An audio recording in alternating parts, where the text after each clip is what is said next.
প্রতিষ্ঠান থেকে টাকা নিয়ে যাচ্ছে। আমরা চাচ্ছি না, যেহেতু আমরা একই দেশে থাকি, একইভাবে থাকি, তারা বউ বাচ্চা নিয়ে আরামায়েশ করে আর আমাদেরটা না খেয়ে থাকে, স্কুলের বেতন দিতে পারি না। এখন আমরা চাচ্ছি এই প্রথা বাতিল করে আমাদের স্ব প্রতিষ্ঠানে অবশ্যই পূর্ণ বহাল করে, যারা চাকরি গেছে তাদের চাকরি পূর্ণ বহাল করে আমাদের এই যন্ত্রণা থেকে মুক্তি দেওয়ার জন্য সরকার থেকে আমরা একটা ঘোষণা চাচ্ছি। এই ঘোষণা পাওয়ার জন্য আমরা 11 তারিখ আজকে এই রাজপথে এসেছি।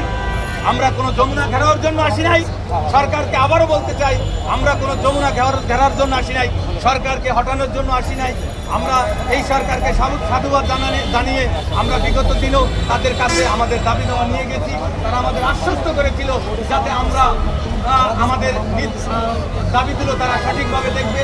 অনেক সময় দেওয়া হয়েছে, এই সরকারের মেয়াদও শেষ হয়ে যাচ্ছে, কিন্তু যদি আগামী দিন কোনো নির্বাচিত সরকার আসে, এই দালালের মাধ্যমে আমাদের জীবন পরিচালনা করতে হবে।